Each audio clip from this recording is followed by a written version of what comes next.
Hey everybody. So today I'm probably going to do one of the most important reviews that we're going to cover throughout this entire process of preparing for the AP test.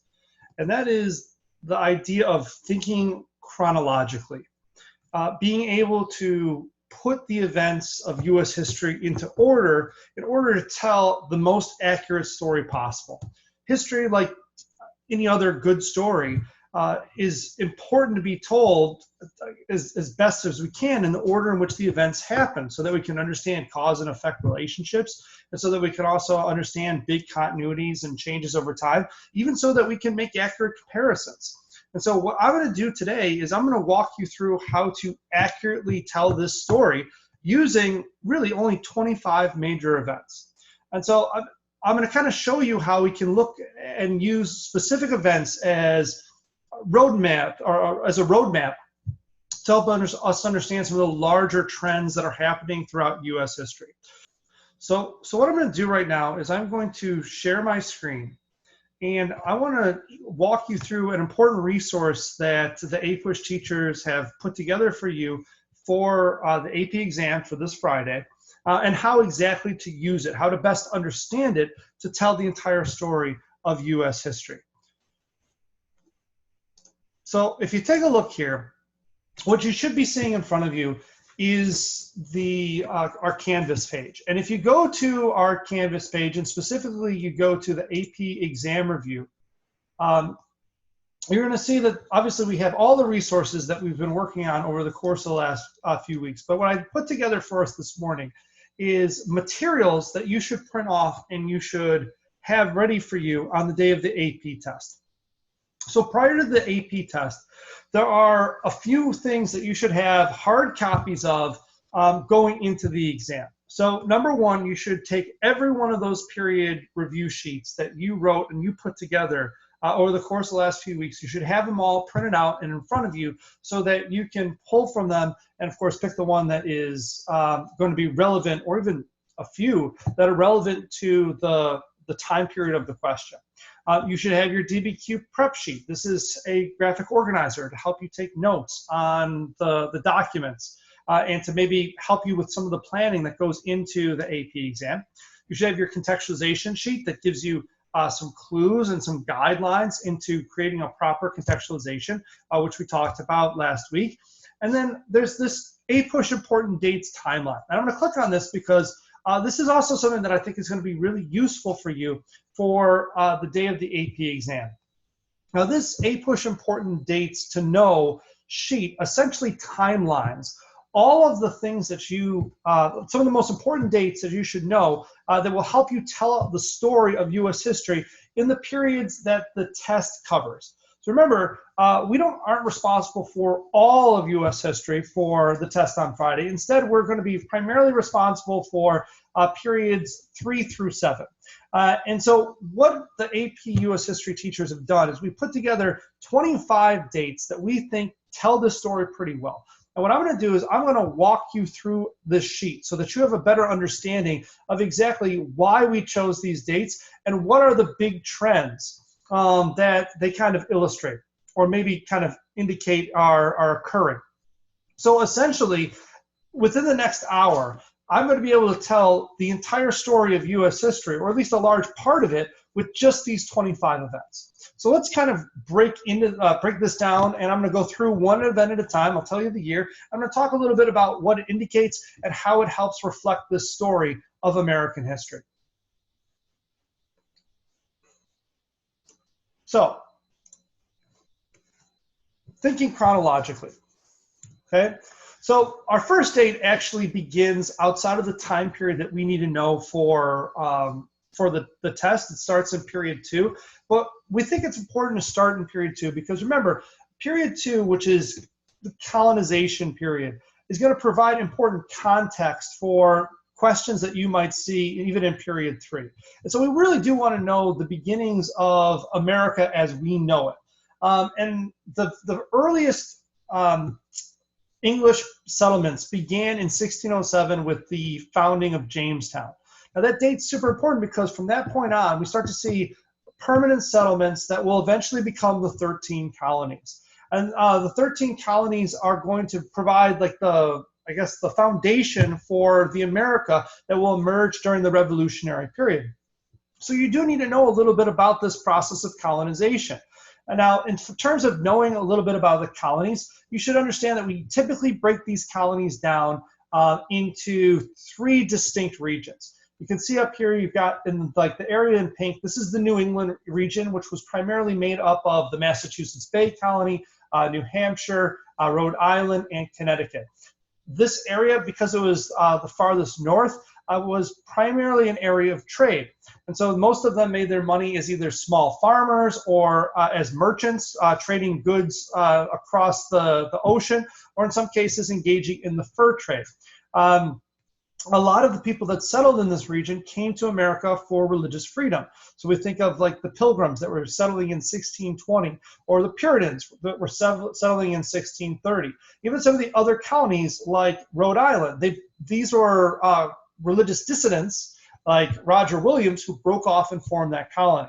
And so understanding those concepts help us understand the New England area as it developed during this time period between 1607 and period 3, which is the Revolutionary era, starting in 1754.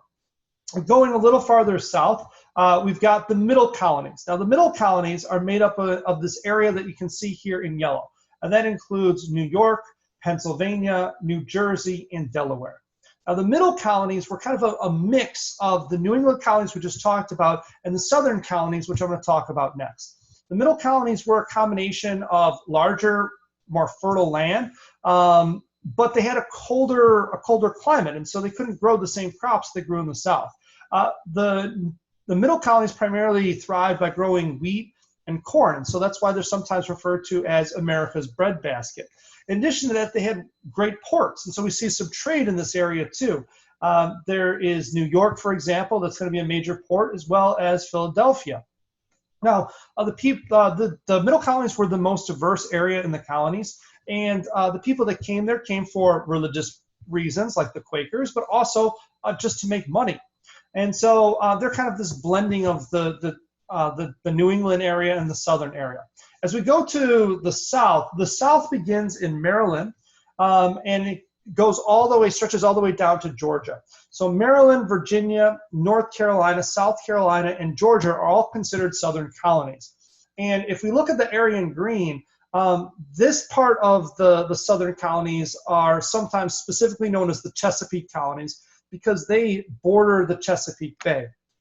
Now, the southern colonies developed primarily as a large agricultural region. It had lots of fertile land, and so they grew cash crops. Now, this was before cotton. We don't want to mix that up. The most important cash crop, especially to Virginia and North Carolina during this time period, was tobacco. But as you go further south into places like South Carolina, rice and indigo were important crops as well. A lot of the people that came to the southern colonies came for economic opportunities, specifically land. It is also in the southern colonies, because they were more agricultural, that you see a greater number of slaves, though it is important to note that slaves were in all of the colonies during the colonial period. So the establishment of Jamestown in 1607 sets the stage for this entire story. And these 13 colonies are developing from 1607 all the way up into the 1700s as we get closer to the Revolutionary period. Now, another important date that is still in the colonial period, but very important to know, is the 1660s, and specifically the Navigation Acts. So in the 1660s, we see the Navigation Acts pass, and the Navigation Acts represent the beginnings of an important economic system that will help shape the colonies during this time period, which is the system of mercantilism.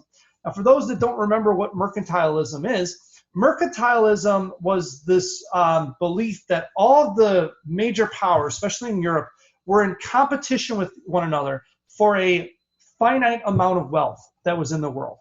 And the best way to gain more wealth, if you're a country like Great Britain, was to have a favorable balance of trade, which means that each country in England wanted to be self-sufficient. They didn't want to have to buy goods or purchase goods from other countries. They wanted to be able to make everything within their own country.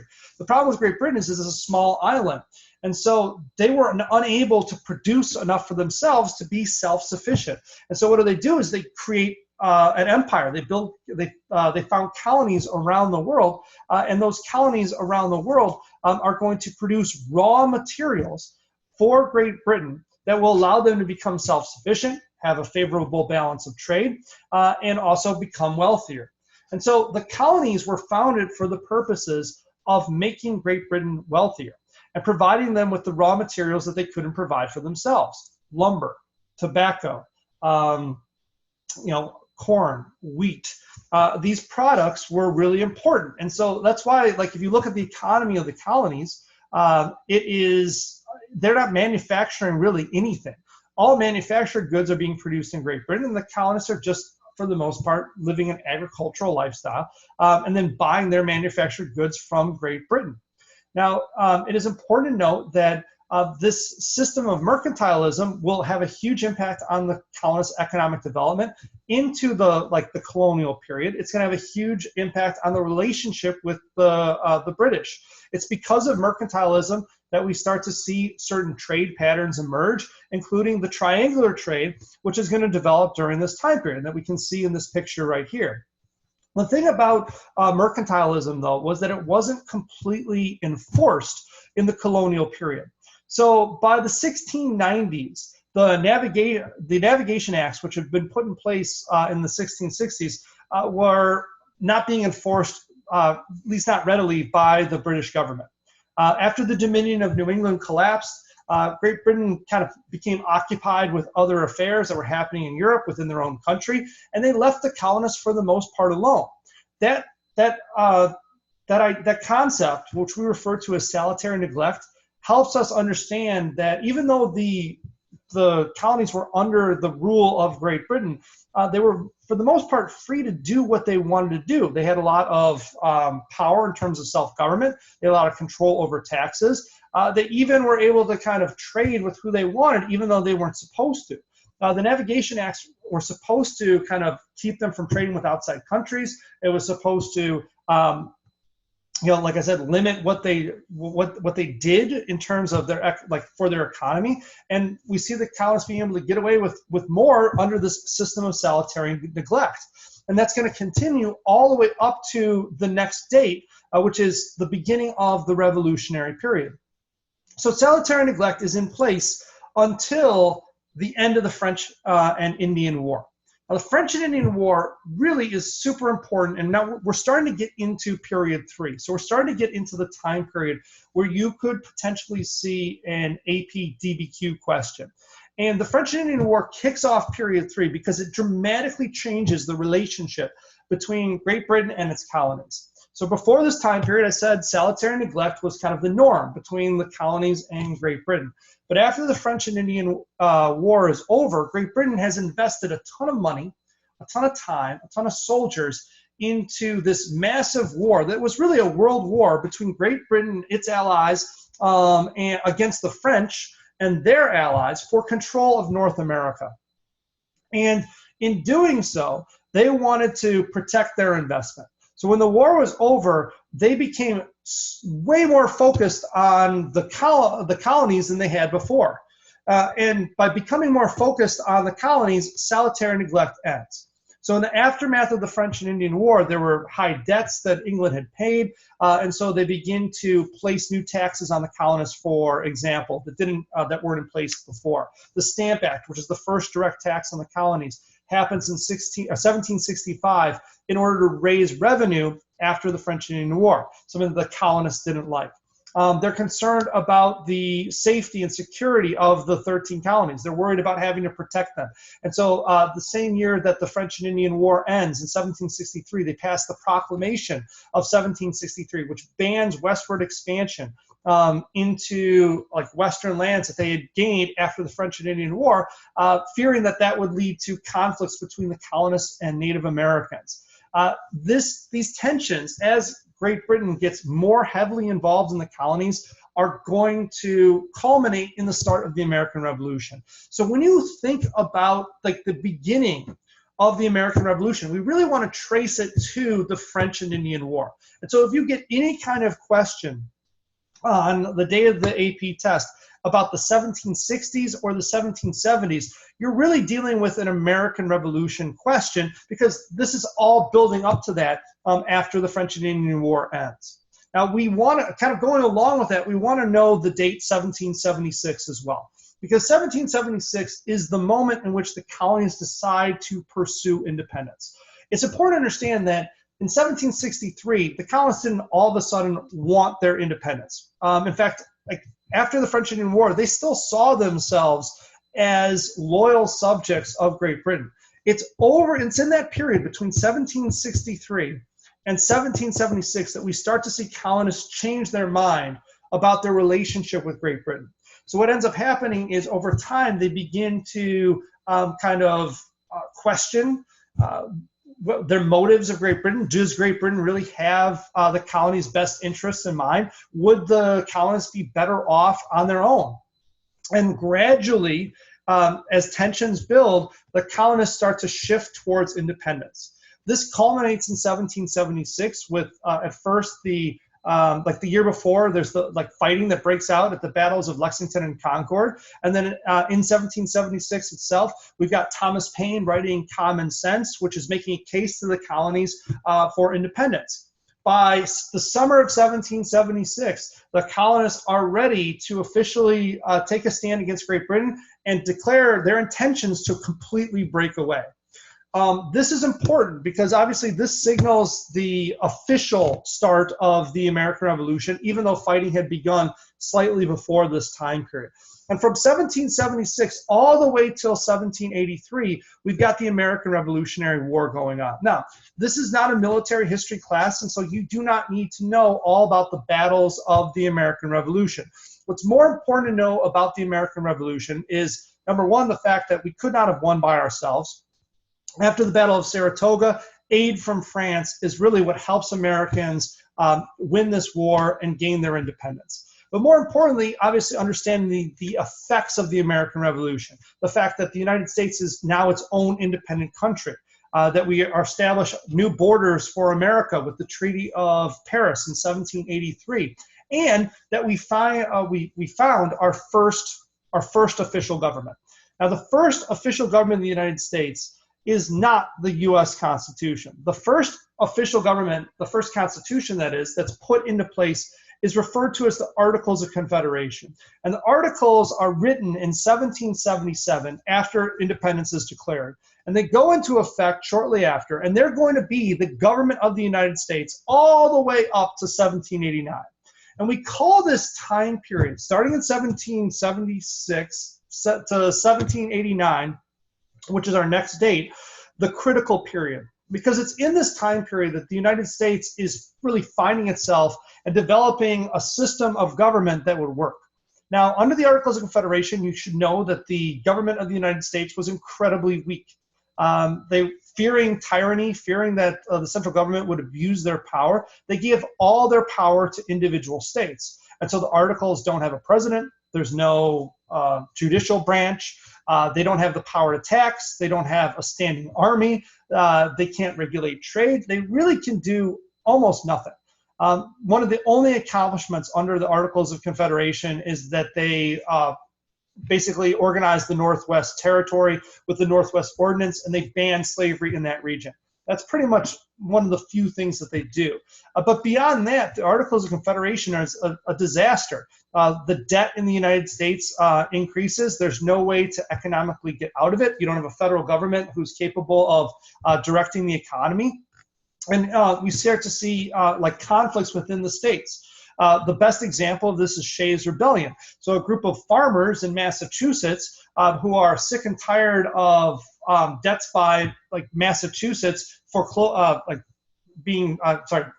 they're sick and tired of being taxed and having their homes foreclosed upon, basically rebel. They almost burned Boston to the ground. And it demonstrates to the leaders in America that we need a stronger, more powerful, and stable government if we're going to move forward as a country. And so that takes us to our next event. So if you get anything about the 1780s, you're really talking about this critical period and the Articles of Confederation leading up into the the Constitution. So the Constitution is adopted in 1789, and this is another super important turning point in American history, because now we're going to establish the power of a more powerful central government that we have today. The system that's established in 1789 is the same system with the addition of a few amendments that is currently in place in America. And so that date is important for a number of reasons. The Constitutional Convention happened right before the Constitution's adoption. And this particular event ends the Articles of Confederation, and it ushers in the new government under the leadership of George Washington, who ends up becoming our first president. Now, you should know the ways in which the new government differs from the Articles of Confederation. So now you've got a much more powerful central government. You've got three branches of government, which are, there's a separation of powers there, but you have an executive, which didn't exist before. You've got a federal court system, a Supreme Court, and you have a legislature. The government now has the ability to tax its people. The government now has the power to have a standing army. They can now regulate trade. All of these things are worked out at the Constitutional Convention through a series of compromises, although it's important to understand that not all of these compromises were good ones. The Three-Fifths Compromise, for example, counted slaves as three-fifths as one person, and didn't really deal with the slavery issue, which is going to haunt the United States moving forward.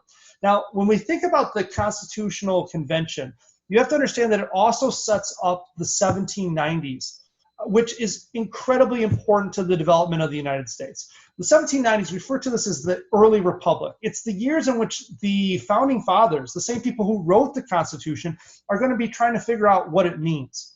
And so we've got the earliest presidencies, and it's like George Washington and then followed by John Adams. These men, even though they helped write the Constitution, they have to figure out what it looks like in practice. And so in the years after the Constitution is ratified, we've got a number of different constitutional debates that are coming up. Like, for example, how powerful, or how should we interpret the Constitution? Should we have a loose interpretation, which would empower the central government, or should we read the Constitution word for word, very strictly? That becomes a major debate. What should America's role be in the world? That becomes another kind of debate. What exactly are the powers of the central government? We see that with the debates over the Alien Sedition Act. So all this is happening in the 1790s, and these debates lead to the creation of the earliest political parties in American history. So the first two political parties in American history are the Federalists, which are led by Alexander Hamilton, who wants a strong central government. He favors a loose interpretation. He sees America's future as being one built on trade, and he would prefer to remain neutral or maybe have a closer relationship with Great Britain for economic reasons. Alexander Hamilton is most famous for his financial proposal, in which he not only wanted to propose the first national bank of the United States, but he also wanted the federal government to assume the debts of the states, which was opposed by the other political party that was forming during this time period. So that other political party were known as the Democratic Republicans. And the Democratic Republicans were led by Thomas Jefferson. And they kind of argued, in many ways, a lot of the opposites in terms of the interpretation. They believed in a stricter interpretation of the Constitution, which would limit the power of the central government. They favored, instead, power to the states. They saw America moving forward as an agricultural society. They did not believe, they didn't want Hamilton's financial plan because they thought it was an overreach by the federal government, and they favored a foreign relationship with France. So it's during this time period that ultimately George Washington, who is not a member of either party, that helps establish some of these the precedents that will move forward. Maybe the most important is that Washington helps establish the precedent of neutrality, which will carry on through American history for a long period of time, and we'll talk more about that as we get into later dates. So if you get the question about the 1790s, these concepts, these trends are super important to keep in mind. Okay, 1803 is our next date. And the date that I've chosen for the early 1800s that really sticks out as being important is the Louisiana Purchase. And the Louisiana Purchase is important because it represents the rise of Jeffersonian democracy in American history. So after the election of 1800, you've got Jefferson becoming the president of the United States. And the election of 1800 is important because it's the first time that we've got a peaceful transfer of power from one party to the next. John Adams, who's a Federalist, gives way to Thomas Jefferson, who's a Democratic Republican. And Jefferson obviously promotes his vision of America when he becomes president of the United States. And his vision is, as I just said, it's an agricultural society. It favors the small yeoman farmer. So in Jefferson's ideal, farmers were the key to American democracy because farmers were independent. They were self-sufficient. They didn't need a strong central government. They could do things for themselves. And so the Louisiana Purchase represents Jeffersonian democracy because Jefferson made this purchase to kind of promote this idea of the small yeoman farmer. So America was offered this chunk of land from Napoleon in 1803, and Jefferson almost passes it up because he doesn't know if the president has the power to do this. You know, in some ways, Louisiana Purchase went against his own values, but he ends up purchasing it because this would allow America to expand as an agricultural society, which is what he envisioned. It also represents like westward expansion, which is going to continue in the early 1800s into the 1820s and 30s. When I say westward expansion, I'm just saying that this is the beginning of America not only acquiring new lands in the continental U.S., but it also is the United States starting to migrate further and further west. After the Treaty of 1783, the United States starts to expand out across the Appalachian Mountains into Kentucky and Tennessee and the Northwest Territory, and then obviously further as we gain more land. So when we think about this date of 1803, we want to think about those two things, Jeffersonian democracy and then also westward expansion. As we move forward, our next date is 1811. And 1811 is super important because it's really the beginnings of, the date itself is the Lowell Mills and the creation of the Lowell Mills. But the Lowell Mills are super important because it is a representation of the growing, what we call market revolution. So Jefferson is important to note because while Jefferson tried to promote an agricultural society, Jefferson didn't, his ideas weren't always fulfilled through his actions. So a lot of the things that Jefferson did as president sometimes had the opposite effect of what he intended. So, for example, Louisiana Purchase, gave more land for the government, for the United States to become an agricultural society. But at the same time, it also expanded the power of the central government because he was purchasing territory, which no one had done before. Jefferson wanted to prevent Federalists from taking over power in the courts, but his attempts to do that led to Marbury v. Madison, which created judicial review and expanded the power of the central government. He tried to keep America neutral through the Embargo Act, but by him cutting off trade with Great Britain and Europe, he actually stimulated manufacturing in the United States. And when we get into the War of 1812, which is happening right around the same time as the Lowell Mills, America is starting to see the first factories start to form in the United States. And so 1811, the Lowell Mills is the beginning of the market revolution. And the market revolution is this process where the United States economy is transforming from a regional economies to a national economy. And what I mean by that is before this time period, most people only produced enough goods for themselves. So most people, like if I'm a farmer, I would produce enough to feed my family for the year.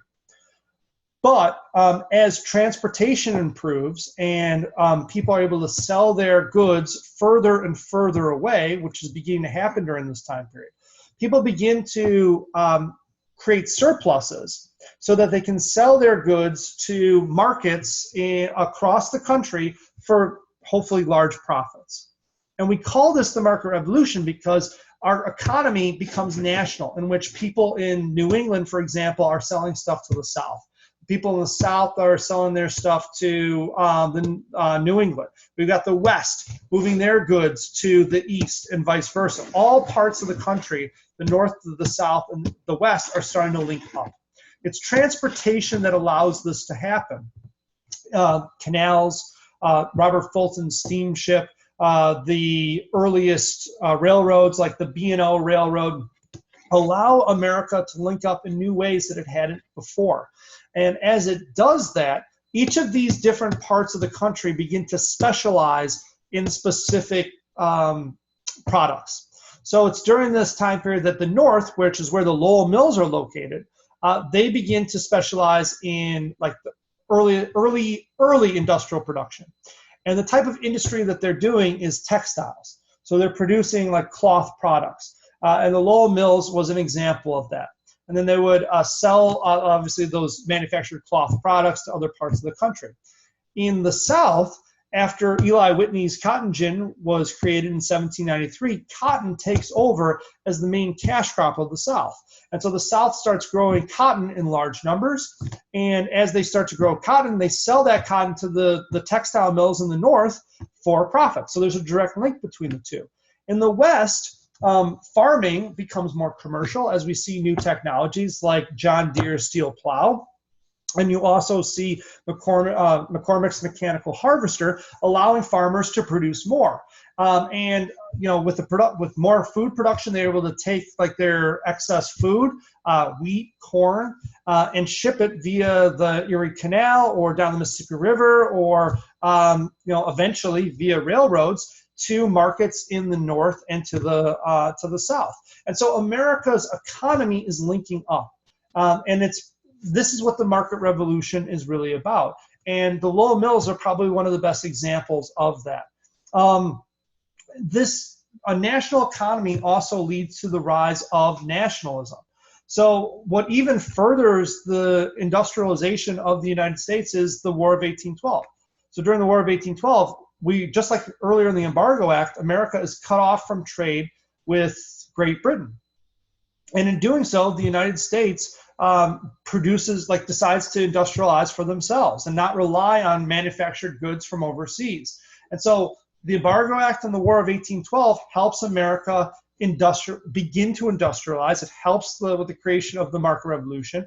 And it also leads to growing feelings of nationalism and pride in our country, which we see in the era immediately after this, which becomes known as the era of good feelings. Now, here's where it gets a little confusing.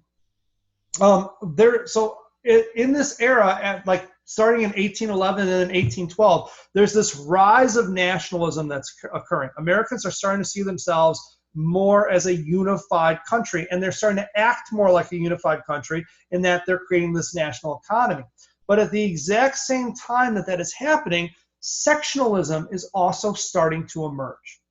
Now, this is a confusing concept, because how do you have sectionalism and nationalism kind of occurring at the exact same time? Well, nationalism is obviously pride in one's country and valuing what's happening as America as a whole versus like the interest of a local region.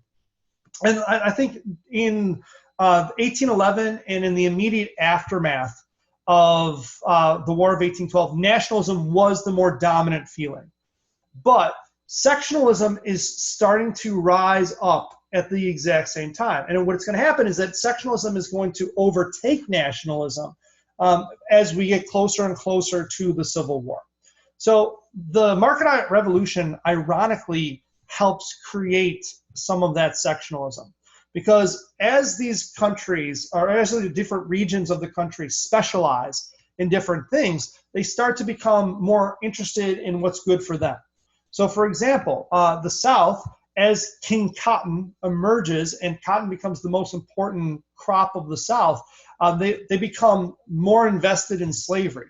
And slavery, which was an institution that looked to a lot of the founding fathers like it was on the decline.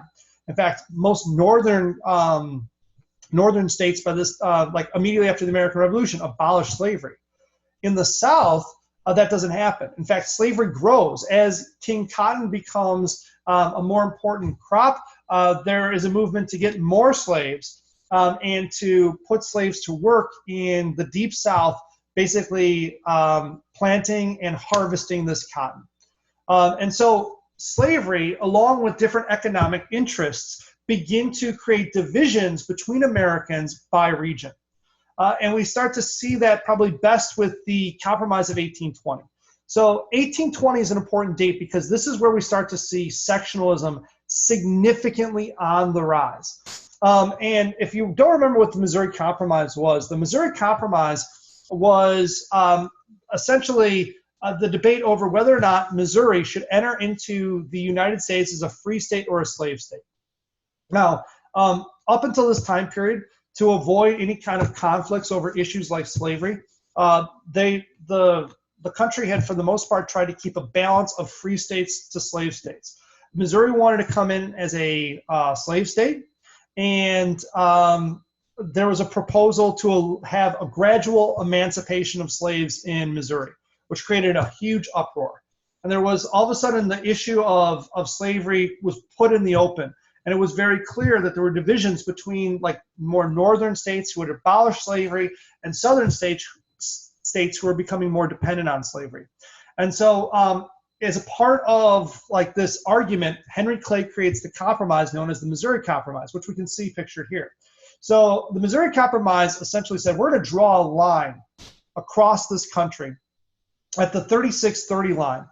Any state moving forward north of that line would be free. Anything south of that line would be slave and would allow slavery.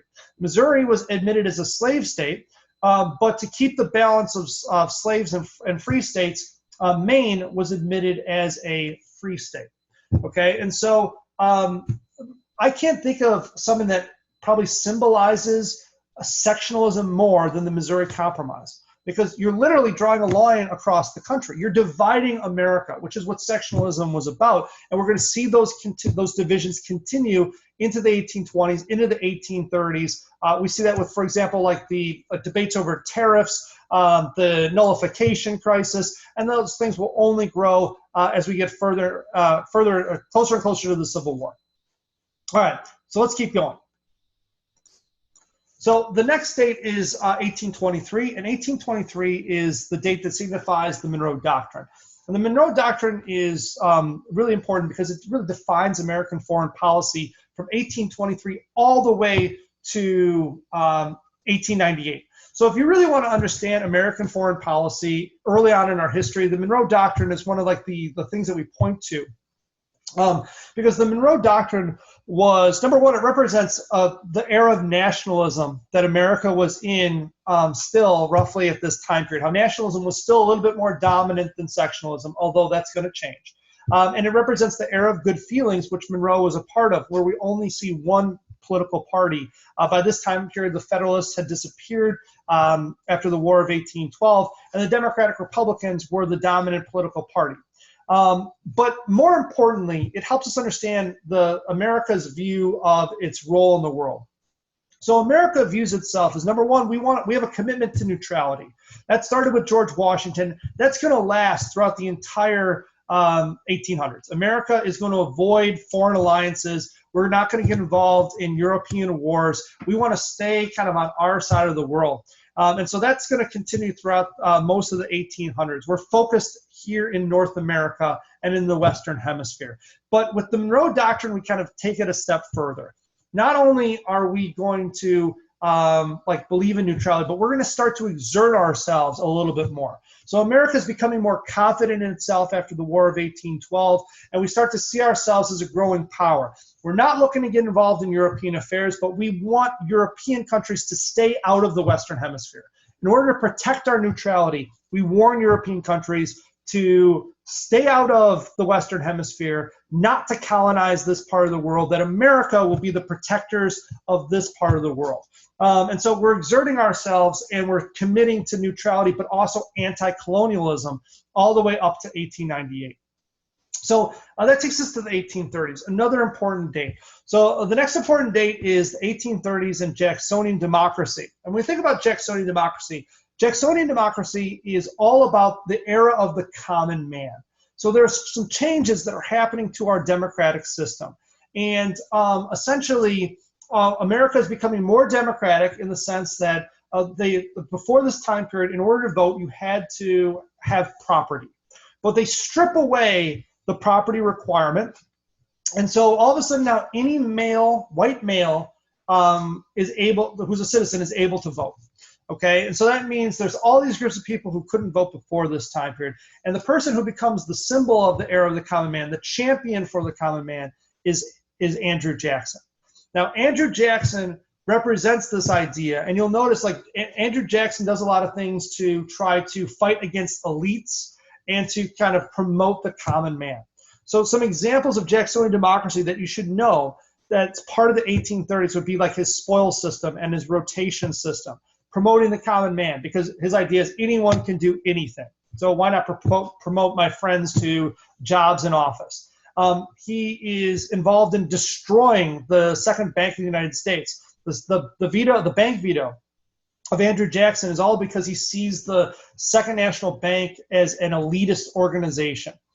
Even the removal of Native Americans, the Indian Removal Act, is in some ways a part of this kind of belief in the common man. Jackson sided with states' rights.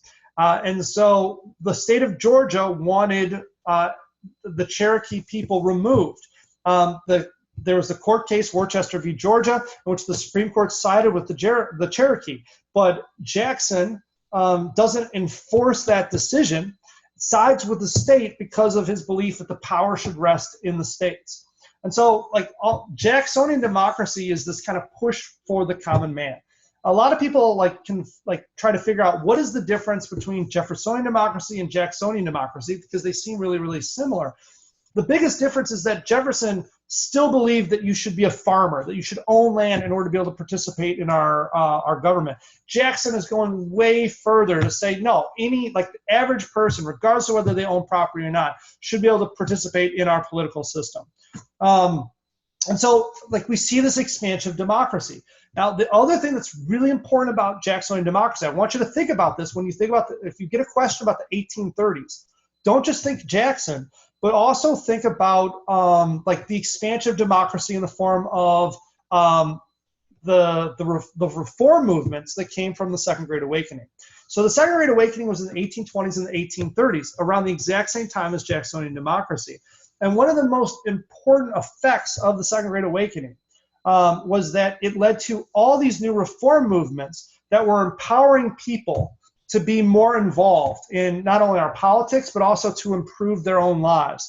And so out of the Second Great Awakening, you've got some really important movements that you should know that are fighting for, in some cases, greater equality.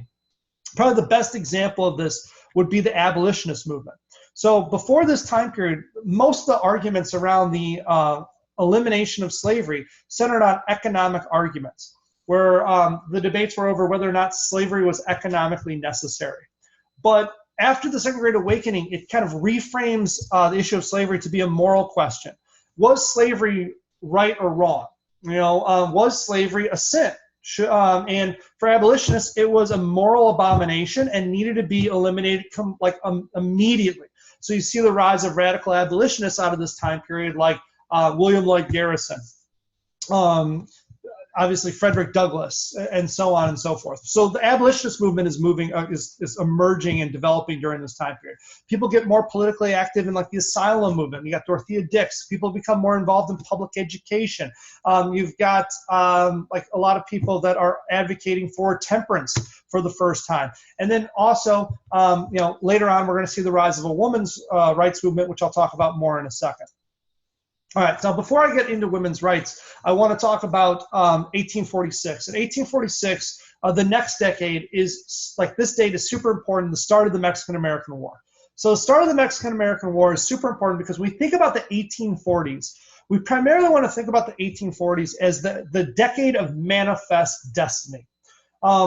In America, during this time period, there is a massive expansion of land. America is aggressively going and trying to add territory, and we see America believing in this philosophy that God wants us to expand from the East Coast all the way to the West Coast. Now, President Polk is probably the manifest destiny president, and he's going to be responsible for acquiring the most land. But as a result of the Mexican-American War, you've got us adding, well, even before that, we had Texas before the Mexican-American War, and then we add this Mexican cession as a result of the war itself, where we get California, we get parts of New Mexico, Arizona, Nevada, Colorado, even parts of Wyoming, and then we also at the exact same time add the Oregon Territory, which includes Oregon and Washington. So the United States is massively growing during this time period. Now, here's the other thing you have to know about the 1840s. We trace this expansion of land in the 1840s to really the start of the Civil War, because the Mexican-American War is an important turning point that is going to trigger huge debates over slavery that are going to lead us directly to the Civil War. Because as we acquire land out west, California, or like Texas, the first question that comes up is, will these areas allow slavery or not? And that debate is going to lead to huge problems for this country. So immediately after the Mexican-American War, you've got even actually during the Mexican-American War, you got like the birth of the Free Soil Movement. You got the Wilmot Proviso, which was to say that we should ban slavery in all territory acquired by the Mexican-American War. California, which comes up for statehood almost immediately after the Mexican-American War, is going to set off a huge debate and lead to the Compromise of 1850. Incredibly divisive because it leads to a fugitive slave law. And so this is getting the ball rolling for what will eventually be the Civil War. So you can see how these events are kind of leading us in that direction. I'm going to come back to the Civil War, but before I do, I want to talk about another kind of important turning point. This one kind of going back to the expansion of equality, and that is in 1848, the Seneca Falls Convention. So the Seneca Falls Convention is super important because this is the beginning of what we refer to as first wave feminism. Up before this time period, kind of just understanding and framing women's history, before this time period, women had been limited. They had been limited by first the Republican motherhood, which said that women's main role in society should be to educate the children to participate in our democratic system. And while it was a step up from maybe previous rights of women, it didn't really empower them to have much of a political voice. In the early 1800s, you've got the emergence of the cult of domesticity, which had women's place is in the home. And then we start to see women trying to fight back against that and organize themselves into a political movement in 1848. So the Seneca Falls Convention is the beginning of what we refer to as first wave feminism. And first wave feminism, which begins in 1848, will continue all the way to 1920 with the main goal of giving women the right to vote, or suffrage, which will be accomplished with the passage of the 19th Amendment in 1920 after World War I. Okay, keeping it moving. So the 1850s. The 1850s are all about growing tensions between the North and the South over the issues of, well, there's a number of issues. The primary issue is slavery, whether it's moral or not, where it should be allowed, like what Western land should allow slavery, which Western territory should forbid it. Arguments about economics, like obviously states' rights also becomes a major issue, and that leads up to the Civil War. But the Kansas-Nebraska Act in 1854 is probably one of the best events that signal like the inevitability of the Civil War, because this is the moment where all compromise between the North and South, for the most part, breaks down. So before this, up until 1854, the North and South were able to try to find some ways around like the issues that they had between one another. They had managed to create some compromises that at least temporarily worked. The Compromise of 1850 was not popular, but it kept the Union together, kept the North and South together. By 1854, the North and South is no longer able to compromise with one another. This is the last compromise that they're able to reach. For those who don't remember what the Kansas-Nebraska Act was, essentially the Kansas and Nebraska territory was divided into two different regions. And then they decided that they would allow popular sovereignty in Kansas to decide whether or not they would have slavery. Well, what this did was it attracted slave owners and abolitionists into the Kansas territory to essentially help determine the outcome of that election, of that vote. And it was so important to both sides because if you look at Kansas on this map, Kansas is above the Missouri Compromise line. And so for a lot of slave owners, this would have been a big deal because it would allow slavery to expand beyond the Missouri Compromise line. For abolitionists, it was essential that slavery not be allowed to expand if it were going to die out. And so this creates a storm that eventually leads to violence, and you got Bleeding Kansas results from this. Out of the Kansas-Nebraska Act, there's even more events that are going to take us closer to the Civil War. So the Republican Party, for example, is created by essentially free soilers in opposition to the Kansas-Nebraska Act, okay, which is one of the reasons why the South, is so scared of them. Like you're going to see both sides become more radical and more willing to use violence. So like in the aftermath of the Kansas-Nebraska Act, you've got like, Charles Sumner being beaten on the floor of the Senate by Preston Brooks. He's literally caned almost to death. You've got John Brown's raid on Harper's Ferry that creates greater paranoia in the South. And eventually by 1860, with the election of Abraham Lincoln, you've got the South deciding to completely leave the Union altogether. Okay, so that takes us to the Civil War itself. So the Civil War is this incredibly important moment in American history because it resolves a lot of the stories that we've already been talking about, and then it creates new stories. It's a very important turning point. So the Civil War helps kind of solve a number of questions in American history. First and foremost, it ends the slavery debate. So obviously slavery had been an issue going all the way back to the colonial period. It's finally resolved during the Civil War with the Emancipation Proclamation and more importantly, the 13th Amendment that comes out of the Civil War. Okay, so slavery is no longer allowed, and we see an expansion of democracy out of the Civil War. So, and we'll talk more about that next. But in addition to that, it kind of resolves some questions about the power of our federal government. There's always these questions about who was more powerful, states or the federal government. So the states had argued up until this time period that they had the power to nullify laws. They had the power to, if they want, leave the United States. And the Civil War kind of puts that debate to rest. The federal government is more powerful than the states. The states cannot nullify laws, nor can they leave the United States if they want. So those stories are kind of coming to an end because of the Civil War. But new stories are beginning.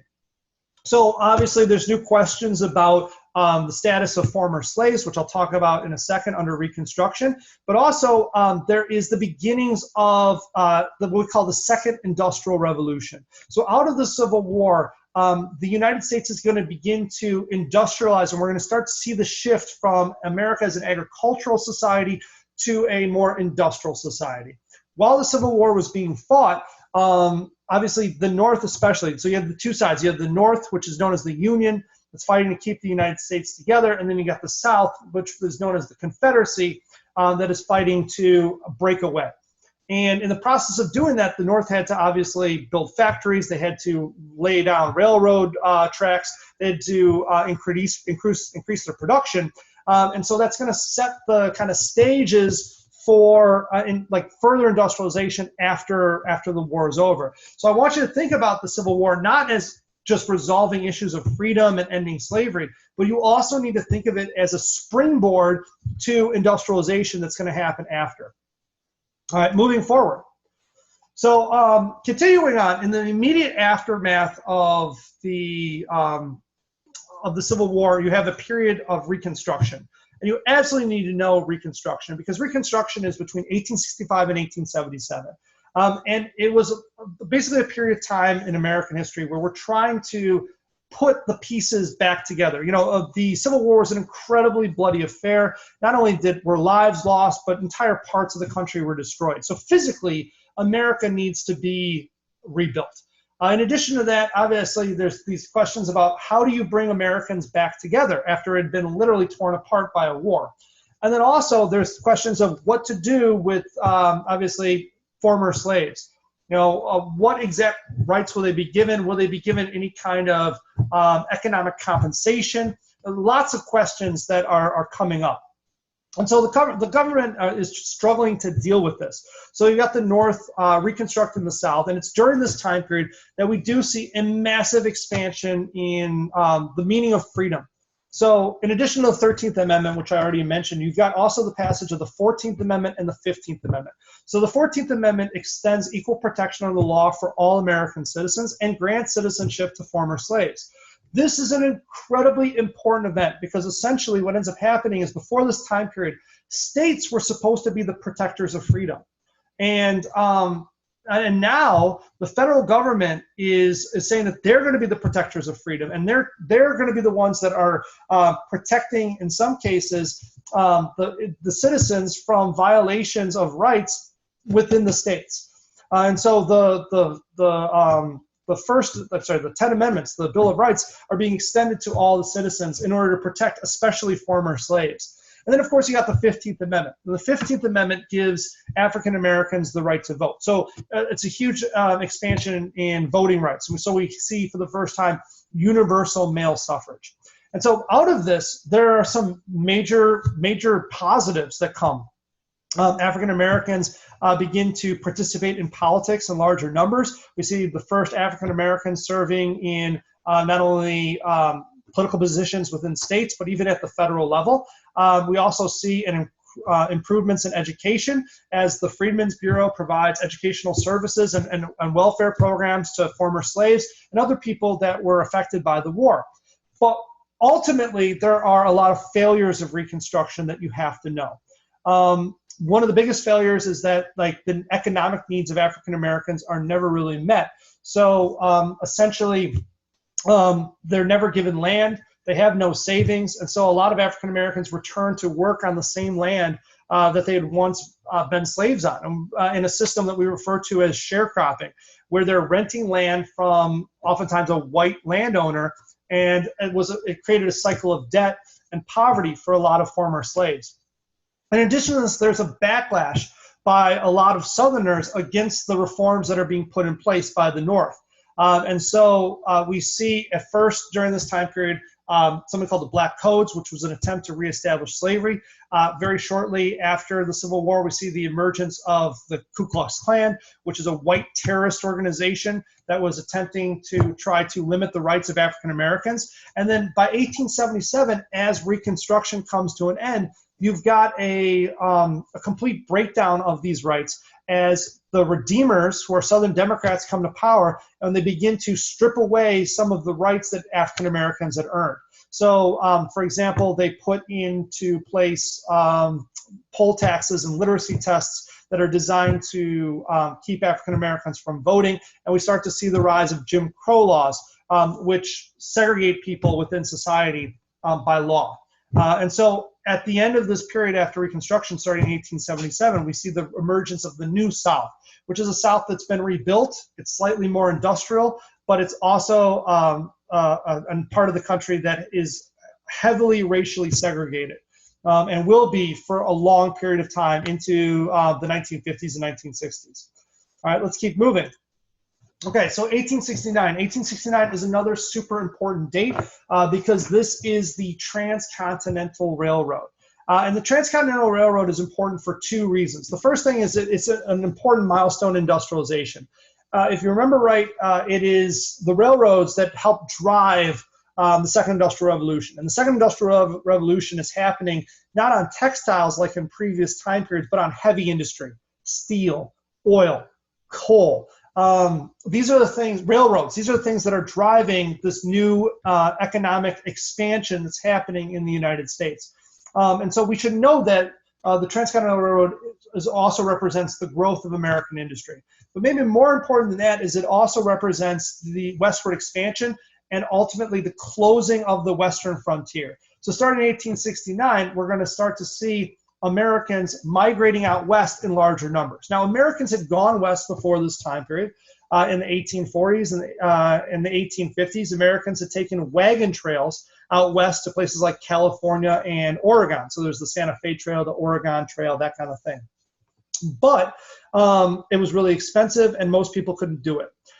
That changes with the Transcontinental Railroad. So the United States government had passed the Homestead Act, was offering 160 acres of free land, or at least relatively cheap land, to anyone who could go out there and settle on that land for 5 years. And all of a sudden now, with the railroad making it way easier to travel out west and also cheaper, a lot of people started to take advantage of that. And so we start to see larger number of people go out west. And as people settle out west, the frontier, the wilderness that the West was known for begins to kind of end. And all of a sudden, the West is developed similar to the way that other parts of the country are developed. Now, as settlement occurs in the West, conflicts emerge. Okay, and there are really three major conflicts that come out of westward settlement. The first conflict is environmental and the use of resources. How will these resources out west be used? And so out of like the use of resources in the West, like mining, like lumber and stuff like that, we start to see an emergence of an environmental movement. Preservationists like John Muir are going to push for national parks, and we see like the first national park, Yellowstone, being established in 1872. The second conflict is with Native Americans. As more settlers go out west, the United States establishes a policy first of reservations, which can be traced back to the first Treaty of Fort Laramie in 1851. As more and more people go out west, those reservations shrink and shrink and shrink into smaller and smaller pieces of land. Native Americans resist those reservations, and it leads to a series of Indian wars that are happening in the years following the Transcontinental Railroad, as well as massacres that are taking place as well. Eventually, the United States will then switch to a policy of assimilation, which I'll talk about more in a little bit. But the third conflict is going to be conflict between farmers and big business. So farmers are becoming more reliant on the railroads as they go out west. They need them to transport their goods. And so they're losing their independence, and they start to do something they've never done before. Farmers begin to organize together to try to fight for their political rights. And we see that happening first in the form of the National Grange Movement, and then farm alliances, and finally, by the end of this period, the rise of the Populist Party, which is they want more government regulation of railroads, and they want more help for farmers and average Americans.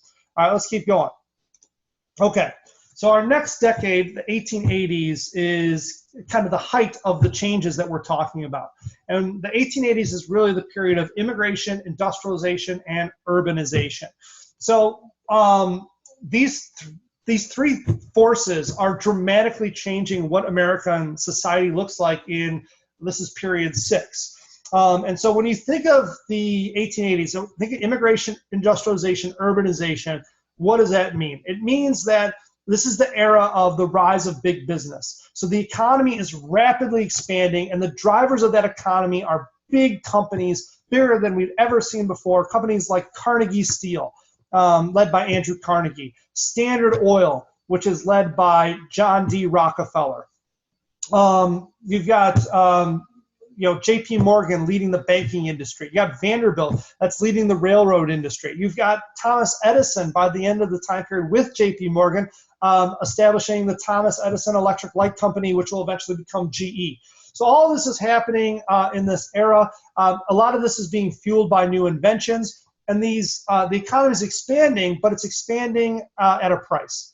The price that's being paid is that these businesses are oftentimes engaging in monopolies. They're at the same time they're exploiting their workers and forcing them to work long hours for low wages, which is causing workers to start to form unions. And so, like, this economic expansion is a mixed bag, where it's obviously good for the economy overall, but for some workers, they're being taken advantage of. Now, the government's policy towards these big businesses is what we refer to as laissez-faire, meaning it's hands-off. The government takes kind of they're not going to do anything to regulate these businesses' approach. Any government intervention is usually to help businesses, either in the form of federal land grants to railroads, or in some cases the government helps put down strikes. Now, another major force that's active in the 1880s is urbanization. And it's during this time period that we see cities emerge more like we think of cities today. So cities are not only spreading out and are connecting through like streetcars, and now streetcar cities emerge, but they're also rising up. So steel is allowing for the creation of the first skyscrapers. And like these cities are a combination of, in some cases, modern technology. So they're the areas where like the first lights are being strung up, but they're also areas of incredible poverty as well. So if you were in poor areas of these cities, like if you were in tenements, then your living conditions were horrible. And so we see dumbbell tenements, and we often see poor ethnic neighborhoods emerging at the exact same time period. The last major trend is new immigrants. And immigration is also, driving some of the changes of in America at this time period. And we see immigrants that are coming to America that had never come to America before. So immigrants before this time period were what we refer to as old immigrants. They're primarily from Western European countries, England, Ireland, Germany. But during this time period, new immigrants were now coming from Southern and Eastern European countries. So they're coming from Greece, Poland, Italy, Russia. These are countries that hadn't sent a lot of people to America before this time period. And so these new immigrants are helping fuel the economy because they're obviously providing an important labor force. They're helping build the railroads.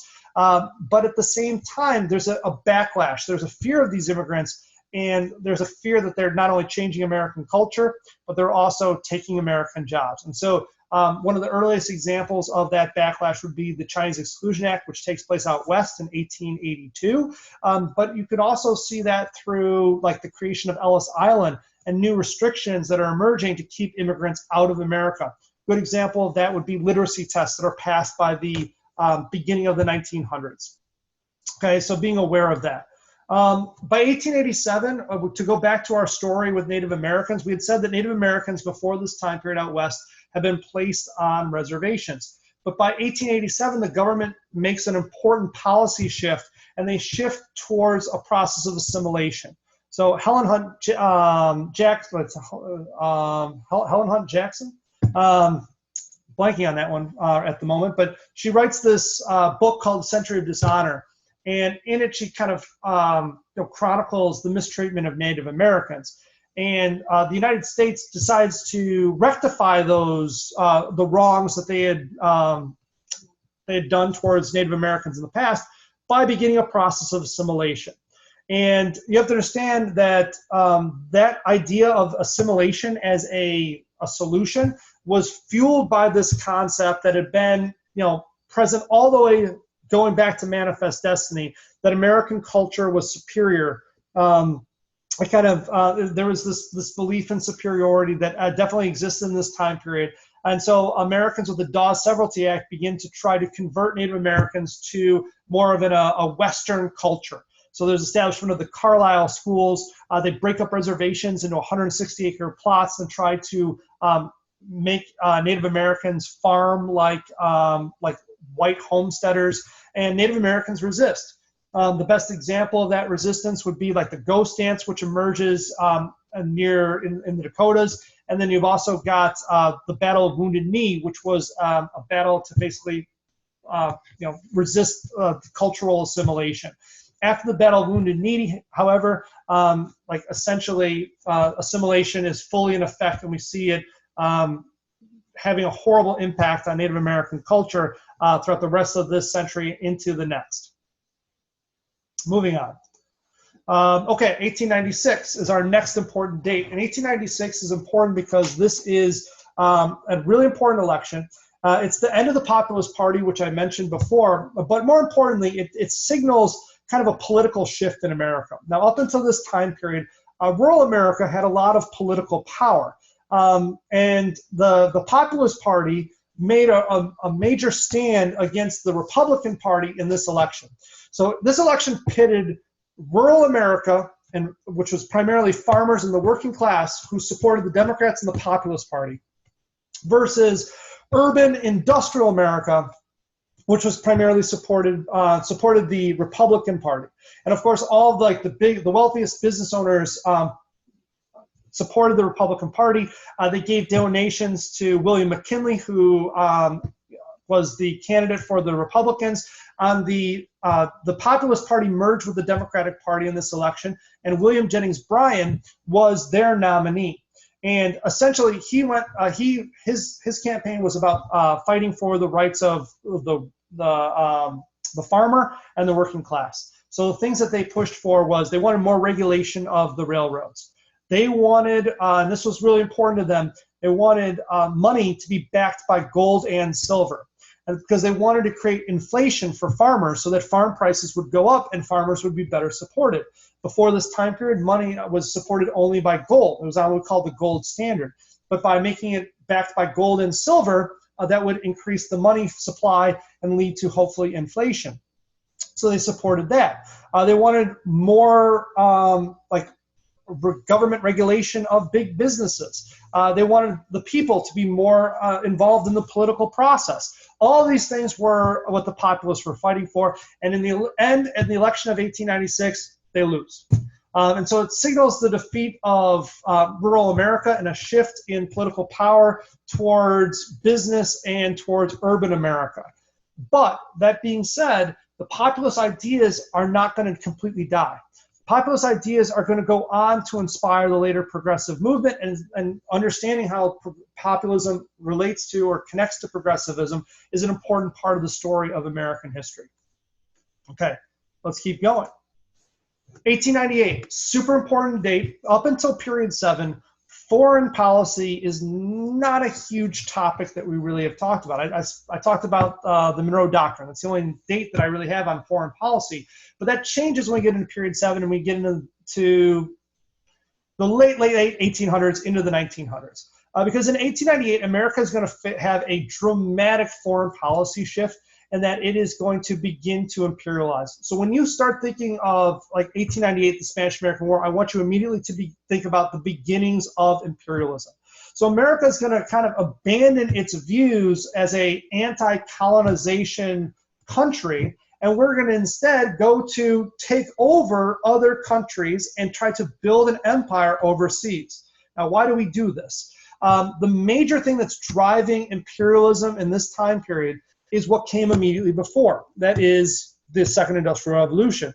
And so the Second Industrial Revolution led to economic growth, and Americans were looking for new markets to sell their goods. And so after the frontier closes, Americans look overseas. And this is going to be one of the things that is driving imperialism. So the Spanish-American War kind of sets it off. After the Spanish-American War, America gets Puerto Rico. We get influence over Cuba. We annex the Philippines. At the same time we're fighting the Spanish, we annex Hawaii. Soon after that, there's the open door policy. All this is happening under William McKinley, who, by the way, is also a very business-friendly president, as we just saw in the election of 1896. He's going to be followed by other presidents who are also imperialistic, but in different ways. So you've got Teddy Roosevelt becomes president after William McKinley. He is going to be institute his big stick diplomacy. His big stick diplomacy is going to say that he's going to negotiate on behalf of the United States what's best for our country, but he's more than willing to use force if he needs to. And we see that in, for example, his takeover an essential building of the Panama Canal. Taft, who comes after, is in favor of what we call dollar diplomacy. He says that essentially the United States is going to get involved overseas anytime it is in our economic best interest. And then you got Wilson coming at the end, who's probably the least imperial, but still somewhat imperialistic. And he's advocating for his moral diplomacy, which is the United States should get involved overseas in order to promote our ideas of democracy. Okay, so imperialism is going to last all the way up to World War I, and we'll talk more about that in a second. Now, at the exact same time that America is imperializing, we're also seeing some major political shifts, here within the United States. So obviously, there was lots of changes that had happened in period 6 because of industrialization, immigration, urbanization, the closing of the West. We just talked about that stuff. Those major changes, as I pointed out, had clear benefits, but also some major downsides. So the fact that there were monopolies that were running people out of business and destroying competition, that's bad. The fact that workers and working conditions were oftentimes poor, that's bad. The fact that you could make meat and put whatever you wanted into it was not something that people wanted to learn about. And so there was all these problems that were coming out of the Gilded Age and that era of industrialization, urbanization, and immigration. And so the best way to understand the progressives is to understand that it is a response to those problems. Now, the progressives is all about trying to take those things that are happening in the Gilded Age and try to fix them. And so what the progressives, like the populists, they want the government to be the force for change. They want to use the government as a tool for improving morality in society, and eliminating corruption, making government more efficient, and expanding democracy. All of these different things. Government is the answer, and so they're going to try to use government to expand its role and to solve some of these problems. Now, progressivism is a grassroots movement. It begins at the local level, and then it makes its way up towards the national level. And what makes progressives different from populists, even though they share a lot of the same ideas, is that the progressives weren't farmers. They weren't blue-collar workers. Progressives tended to be middle-class urbanites. And they were successful in creating a movement where the populists were not. And so the progressive movement becomes a national movement with Teddy Roosevelt becoming president. Teddy Roosevelt becomes president when McKinley is assassinated, and Teddy Roosevelt takes over in 1901, and he institutes a bunch of progressive reforms that will reshape the role of government for really almost the next 20 years. And so like Teddy Roosevelt creates his Square Deal. And the Square Deal basically emphasized the 3 C's: conservationism, or protection of the environment, control of corporations, and trying to regulate monopolies and kind of end what he saw were unfair business practices, and then also consumer protection. Obviously, after there was the way the food was being produced, the meat packing industry was especially unsanitary. Medicine was unregulated. He wanted to create things like the FDA that would fix that. Okay, and so the progressives were responding to these problems in society. Now, that doesn't mean that they were successful in all areas of society. It is important to note that one of the big blind spots for progressivism was rights for African Americans. So there were African American progressives who were pushing for greater rights, elimination of, for example, Jim Crow laws, greater educational opportunities. Like Ida B. Wells was trying to raise awareness for some of the mass lynchings that were happening across the country. W.B. Du Bois, Booker T. Washington, these are important civil rights leaders during this time period.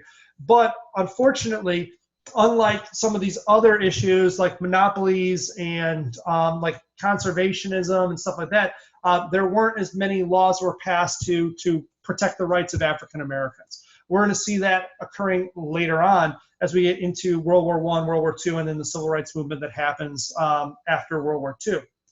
Okay, so that takes us to World War I itself. And now World War I is a super important turning point because it changes so much about American society. It ends some movements, and it obviously leads to, just like the Civil War, new stories. So the United States, when World War I breaks out, obviously it avoids it completely. We declare ourselves neutral. But eventually America is sucked into World War I for a number of different reasons. The main reasons why America enters into World War I is, number one, unrestricted submarine warfare. So German submarines were torpedoing civilian ships, and there were Americans that were being killed in those attacks. So we saw that as a direct threat against the United States. Another issue was the opportunity for America to spread democracy. So the United States believed that if America could maybe get involved in the war, that maybe we could have a greater say over the peace process. When the Russian monarchy pulled out, then that would allow us to claim that we were getting in this involved in this war to spread democracy, because our allies would also be democratic. And then lastly, there was the fact that we had greater economic ties to the Allied powers, Great Britain and France, than we did with the Central powers, who were Germany and Austria-Hungary. Now, World War I, as I said, made a lot of changes. The first thing you have to know is that it ended the progressive era, because America and all these reforms that we're going through were kind of put on hold as we focused more on foreign policy. So this in itself marks the end of the progressive movement. As it also marks kind of a shift towards political thinking. In the decade after World War I, America is going to kind of return to more of a laissez-faire style of government, and we're going to see politicians kind of like Calvin Coolidge, Warren Harding, and Herbert Hoover taking a more hands-off approach. We also see a major shift in our foreign policy. So up until this time period, starting with the Spanish-American War, the United States had been super active in foreign policy. And World War I is probably the culmination of this, because World War I, we're actually allying and getting involved in European affairs, something that we never, ever did. The problem is that even though America is emerging as a world power, and the United States did help end this war, even though we were involved in it in a very, very short period of time, the United States is not ready to take on this role of a world power. We're not ready to take on that role as a country that will help direct foreign affairs. And so in the immediate aftermath of World War I, the United States rejects its growing role in the world and actually starts to isolate itself. So there's an immediate backlash to World War I. At the end of World War I, our president, Woodrow Wilson, went overseas and helped try to negotiate the Treaty of Versailles. And he had his 14 points and the things that he wanted to see accomplished as part of that peace agreement. And in the end, almost nothing was accomplished. And so a lot of Americans looked at the treaty that resulted, the Treaty of Versailles, and said, this isn't what we signed up for. This doesn't reflect why we fought, why Americans died. A lot of people saw World War I as a waste. And so the reaction was by Americans is they rejected the Treaty of Versailles. The United States never actually ratifies it. We reject the League of Nations, which was the peace organization that we helped organize. And then we start to pull away from foreign affairs. In the aftermath of World War I, the United States begins to pass the Washington Naval Conference to limit arms around the world, hoping that will keep countries from going to war and keep us neutral. And then as we get into the 1830s, as there's these rise of dictators, the United States stays on the sidelines, not wanting to take an active role. So that isolationism is going to last from really the end of World War I all the way till the beginning of World War II. And you should know that. If you get a question about American foreign policy, especially after World War I, this is an important concept that's a part of the American story. Now, in addition to that, you have to understand that the World War I had a huge impact on the way that we think of immigrants and the way that we think of ideas in this country. So out of World War I comes the first Red Scare, which is this fear of communism and this fear of radical ideas in America. And there's this concern that immigrants are bringing over dangerous ideas like communism into this country. And so there's this nativist backlash in the 1920s immediately following World War I. So after World War I, you've got the Palmer raids and the first Red Scare, and then that leads to things like the popularity of the KKK rising in this country. It also leads to events like Sacco and Vanzetti, where a lot of people believe that they were targeted solely because they were Italian immigrants and that they were anarchists. And then that ultimately culminates in the Immigration Quota Acts of 1921 and 1924, which for the most part closes the door to immigration into this country. So there's this huge cutoff of immigration that comes from World War I. The last thing you have to know is that it sets up the Roaring Twenties. So World War I leads to growing feelings of disillusionment in this country. Like I said, a lot of Americans regretted going into that war. And so they start to question traditional morality. They start to question religion. They start to find other ways to kind of satisfy themselves. And so what this does is it leads to new cultural movements that emerge, like the flapper, obviously challenges to religious fundamentalism with the rise of modernism, and you got to see that with the Scopes trial.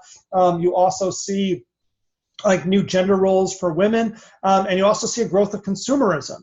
So out of World War I, obviously Ford becomes the dominant a business owner, and as well as his moving assembly line. You got the growth of Fordism, and you've got a huge spike in consumerism in the 1920s. Okay, so that takes us to the end of the decade. So the roaring 20s were short-lived, because by the end of the decade in 1929, it all comes crashing down with the stock market crash.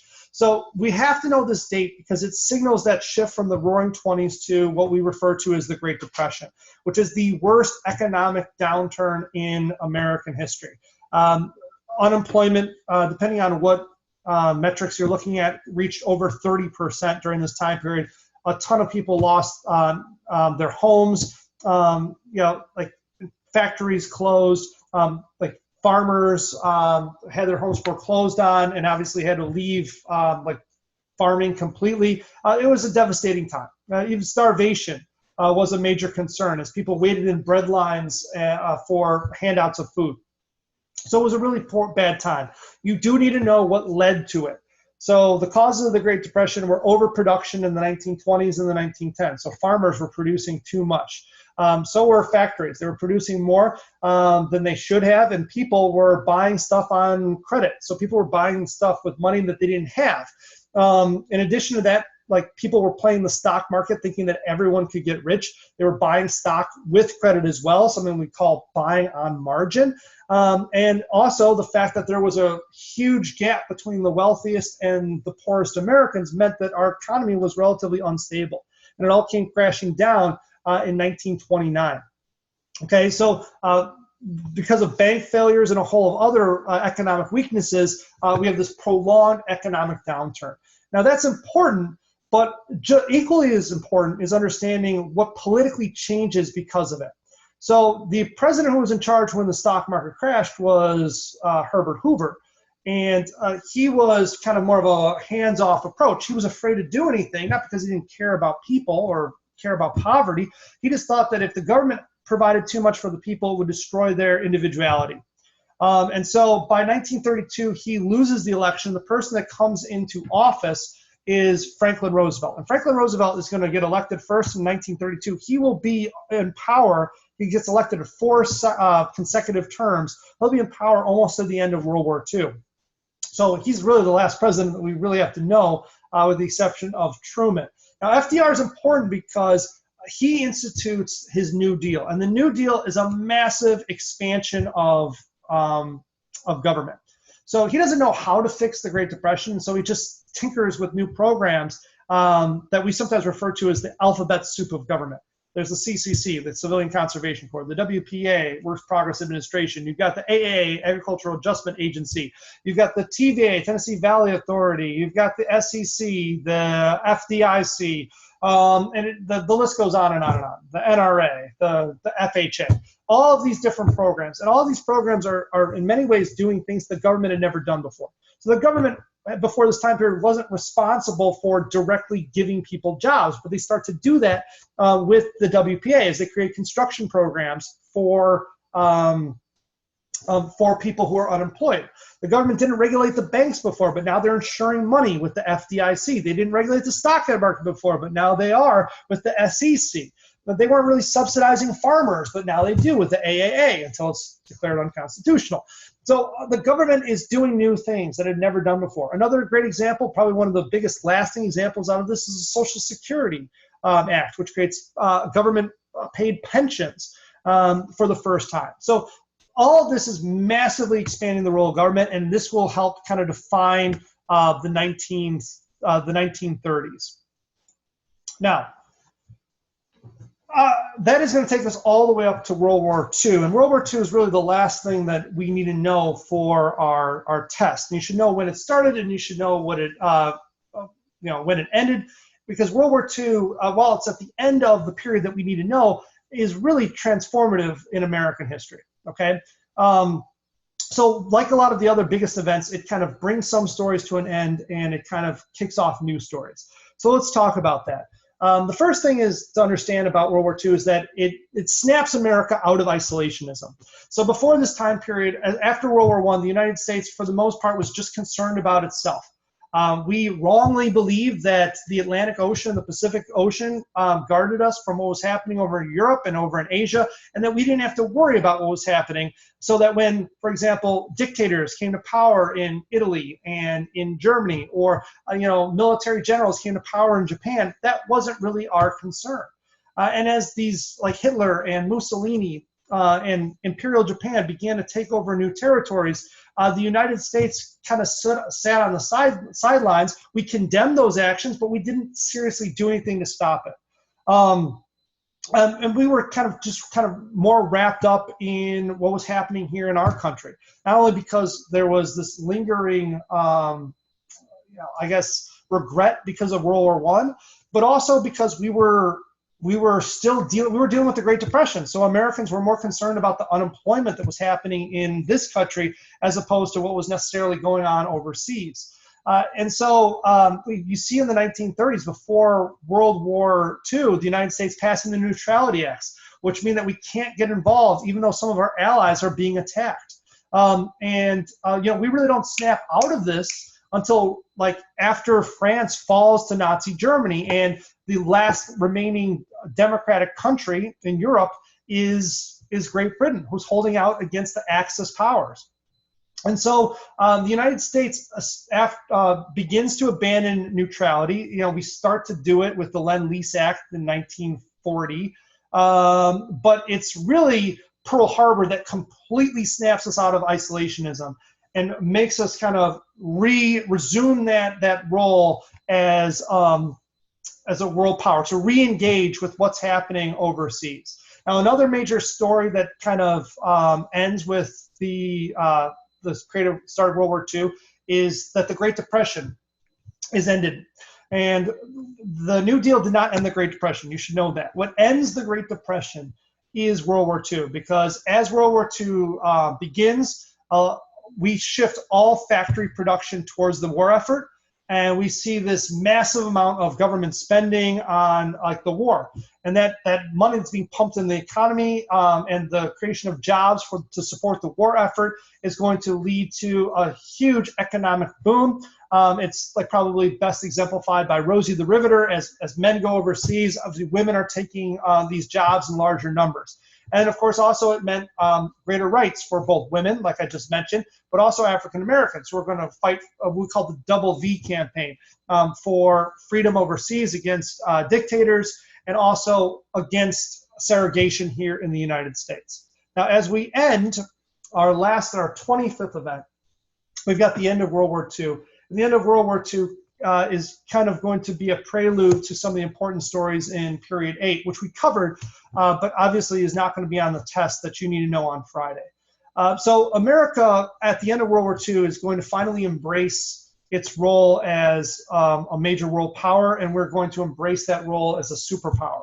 Unlike World War I, where we disengage from the world, now the United States is going to help build the world in the aftermath of World War II. So we're involved in the Yalta Conference and the Potsdam Conference, which is kind of helping decide how the world will be rebuilt, what the post-world will look like. We help kind of pioneer the United Nations, which becomes like a leading peace organization that is still in place today, that involves international cooperation. So the United States is not disengaging, we're engaging more and kind of embracing that role.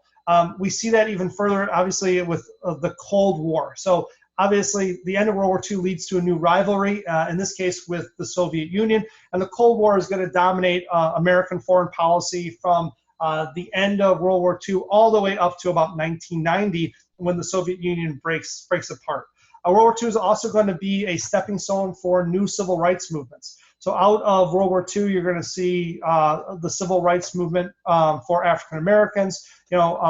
Shortly after the end of the war, you've got the Brown v. Board of Education case, which ends segregation in schools. And then you've got the Montgomery bus boycott a year later. And then, of course, Was it a year later? Shortly after. And then, of course, you got the organization of the SCLC, the SNCC, boycotts, the March on Birmingham, the March on Washington, and we see the civil rights movement gaining more momentum. Second wave feminism is going to emerge in the aftermath of World War II as well. So you've got women that are fighting against gender stereotypes, especially in the workplace. Women had gained the right to vote after World War I with the passage of the 19th Amendment. But now women are looking to break through the glass ceiling and challenge stereotypes that women belonged in the home. We're also going to see a post-war economic boom that is going to make America probably the wealthiest country in the world. Our standard of living is going to be higher than any country has ever seen in history. But we're also going to face our own internal struggles, which includes things like the Second Red Scare and the fear of communism within the United States. So these are some of the stories that lead into period 8, and you should probably have a sense of where those things are going. But I told this entire story, through 25 events. And I know that I went into great detail, but if you look at that cheat sheet, obviously it's way more compact. And you can understand that if you just know these 25 events, if you just know these kind of markers, then you can have a better kind of sense of what's happening in American history as a whole. You don't want to mix up like these events. You need to know the differences between the market revolution, the first industrial revolution, and say the second industrial revolution. You don't want to mix up what's happening like in World War I with World War II, because there are distinct differences. Even though, there's that old adage, history repeats itself. There are trends, but there's also things that distinguish each era. And so knowing the story in chronological order helps us do that. All right, good luck on your AP test. Hopefully this has been super helpful, and, I'll take care. See you later.